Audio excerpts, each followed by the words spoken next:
Kalimat yang paling tinggi adalah seruan adzan.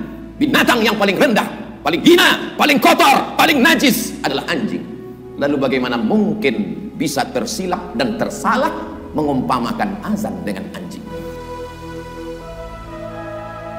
Assalamualaikum warahmatullahi wabarakatuh. Selamat datang kembali di channel Dodi Sefriadi. Yang baru mampir, langsung aja klik tombol subscribe di bawah dan loncengnya agar tidak ketinggalan video berikutnya yang akan saya upload di channel ini. Ada sebuah nasihat mengenai azan yang sangat menyentuh hati dari Ustadz Abdul Somad. Namun saya tegaskan lagi bahwa ini adalah sebuah nasihat, bukan untuk menghujat ataupun menghakimi siapapun. Semoga ini benar-benar masuk ke hati kita dan menjadi nasihat yang sangat berharga di dalam hidup kita. Langsung aja simak video berikut ini. Dimanapun umat Islam sampai, maka yang pertama kalimat keluar dari mulutnya adalah Allahu Akbar, Allahu Akbar.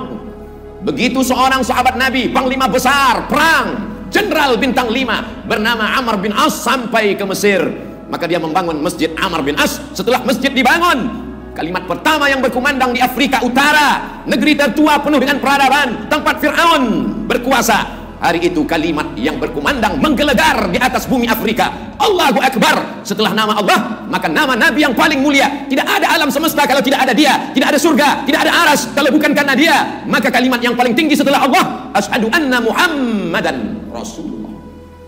Tidak ada yang lebih hebat daripada itu. Kalimat yang paling tinggi adalah seruan adzan. Binatang yang paling rendah, paling hina, paling kotor, paling najis adalah anjing. Lalu bagaimana mungkin bisa tersilap dan tersalah mengumpamakan azan dengan anjing? Maka sesuatu yang tidak mungkin masuk di akal manusia. Itulah mengapa sebelum melangkah kaki kita katakan Bismillah tawakkaltu 'ala Allah, la haula wala quwata illa billah. Dari bumi Lancang Kuning aku akan pergi ke bumi Pasundan. Aku akan menemui saudara-saudaraku sebangsa setanah air. Kulangkahkan kakiku atas namamu ya Allah. Yang akan kusampaikan adalah kalammu ya Allah. Yang akan kuceritakan adalah sabda Rasulmu ya Allah. Jangan sampai aku salah ucap, salah kata. Kita selalu berdoa meminta bimbingan Allah. Sampai-sampai sebelum membaca Al-Quran pun tetap dikatakan fa idza qara'tal Quran, kalau kau mau baca Quran fasta'idz billah, minta lindung kepada Allah. Supaya apa? Jangan salah faham, jangan salah pikir, jangan salah omong. Karena tidak akan mungkin terjadi menurut akal logika manusia seruan yang tinggi, yang hebat, yang gagah perkasa. Ketika anak manusia lahir, pertama kali matanya melihat dunia, yang dibisikkan ayahnya pertama kali telinganya adalah asyhadu an la ilaha illallah. Dan di saat ayah akan mati, meregang nyawa, tatapan yang terakhir dia lihat adalah tatapan anak lelakinya yang dulu menatapnya pertama kali lahir ke dunia. Suara yang ingin dia dengarkan adalah suara anak lelakinya yang dulu diazankan saat lahir ke dunia. Maka kalimat yang dia bisikkan ke telinga ayahnya adalah la ilaha illallah. Itulah mengapa kita rindu pada kalimat itu. Kemanapun kita pergi, ke Amerika, ke Eropa, ke Australia, kita akan melihat jam dan akan bertanya, mengapa azan belum berkumandang? Mana kalimat-kalimat itu? Sampai masanya nanti kau akan terbujur kaku di ruang ICU. Di saat itu anak menantu sibuk dengan dunianya. Kau sendirian di dalam tempat yang sepi di tengah keramaian. Dunia masih hiruk pikuk. Tapi saat itu sayup-sayup suara azan berkumandang dari menara masjid, mencuri-curi masuk ke tepi jendela yang tertutup rapat. Tapi karena mikrofonnya masih keras, dia masih masuk ke ruang ICU. Hayya 'alas shalah. Saat itulah kau baru meneteskan air mata dan berkata la haula wala quwata illa billah.